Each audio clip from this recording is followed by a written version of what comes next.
La lentille ayant été couverte dans notre vidéo précédente, passons maintenant aux différents types de cadres, l'importance de la ventilation et l'ajustement de la lunette.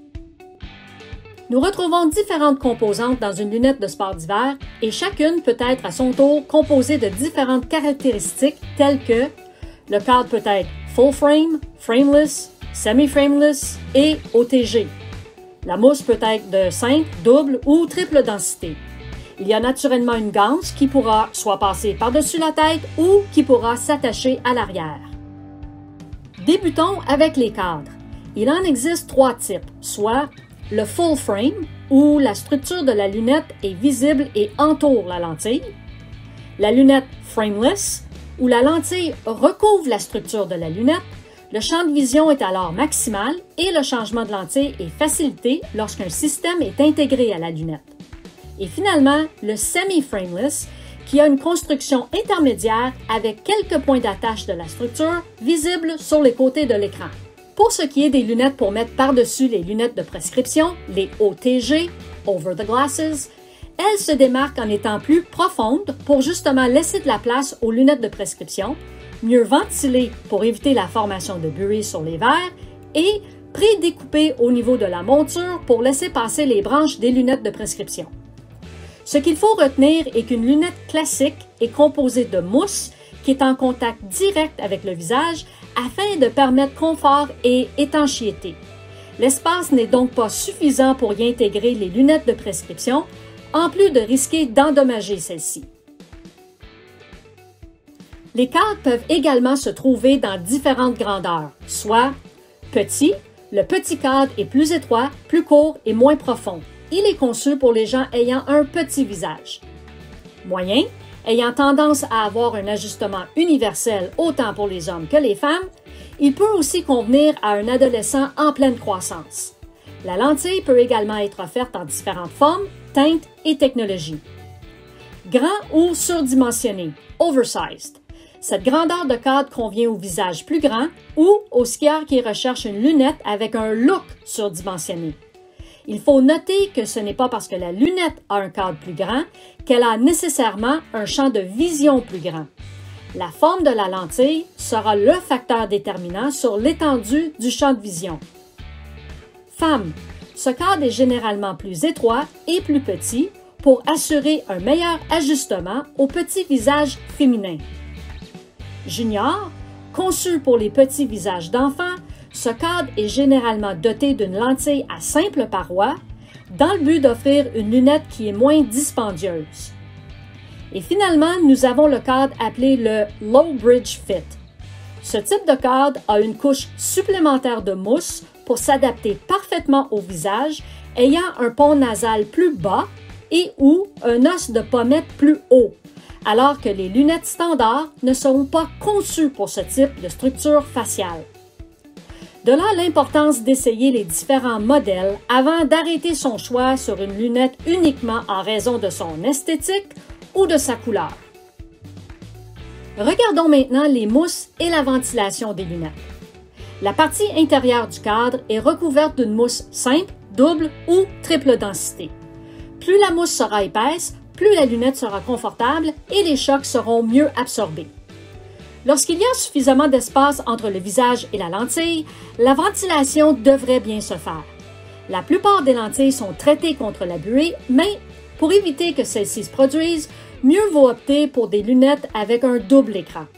Avec ce type de lentille, une poche d'air est formée entre les deux parois. Celle-ci permet de jouer le rôle de filtre thermique entre l'air froid extérieur et la chaleur corporelle qui se dégage du visage. Cet espace vide permet donc d'isoler l'intérieur du masque, évitant ainsi la condensation et donc l'apparition de buée. Toutefois, certaines situations peuvent créer de la buée. La chaleur du visage et la transpiration génèrent un air chaud et humide et cette humidité se transforme en eau lorsqu'elle entre en contact avec une surface froide, soit la lentille.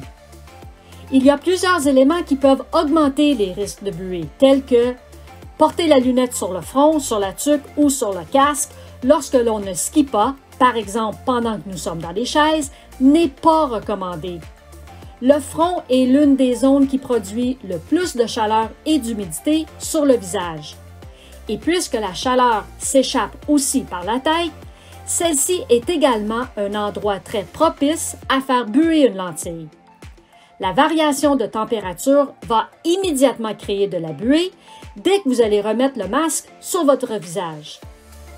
L'accumulation de neige sur le haut de la lunette au niveau des ventilations supérieures peut également empêcher une bonne circulation d'air et faire buer la lentille. Et finalement, il y a le nettoyage de la face interne de la lentille. Celle-ci est souvent traitée avec un anti-buée et le fait de vouloir essuyer l'humidité qui s'est produite ou les gouttes d'eau qui se sont formées sur celle-ci diminue l'efficacité du traitement. Il vaut mieux laisser sécher la lentille que de risquer d'abîmer le traitement qui est appliqué. La ganse est une partie tout aussi importante de la lunette car elle permet de la tenir en place sur le casque. Alors que la tâche peut différer sur les différents modèles, la largeur de ganse aussi peut varier. Plus elle sera large, plus elle permettra un meilleur soutien.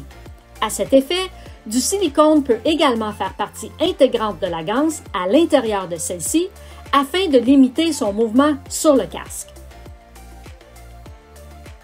Pour ce qui est de l'ajustement de la lunette, il doit être ajusté mais confortable, sans pincement ni pression. La mousse doit être uniforme et il ne doit y avoir aucun espace. En ce qui concerne l'ajustement avec le casque, il est important de ne pas avoir d'espace entre les deux, soit à la jonction du haut de la lunette et du bas du casque au niveau du front. La majorité des manufacturiers de casques s'assurent de la compatibilité de ceux-ci avec les lunettes.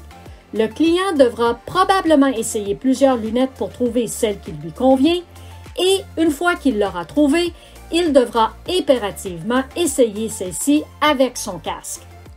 Si le client n'a pas encore acheté son casque, lui suggérer d'aller vers la même marque de lunettes et de casques puisque les fabricants conçoivent spécifiquement leurs casques et lunettes pour qu'ils s'emboîtent bien un avec l'autre. Vous obtenez non seulement un ajustement précis, mais très souvent, ils sont conçus pour fonctionner comme un seul système de ventilation. L'air circulant par le bas des lunettes, puis par le haut et par les trous de ventilation dans le bord du casque. Cela permet une meilleure circulation de l'air. Alors voilà, la sélection d'une lunette de sport d'hiver devra tenir compte de non seulement la lentille, mais également du type de cadre, de la grandeur de celui-ci, de la densité de mousse désirée, en plus de tenir compte de l'ajustement de la lunette avec le casque. Vous avez maintenant en main toutes les informations afin de bien guider votre client vers la paire de lunettes qui lui permettra de bien voir où il va en dévalant ses pistes préférées.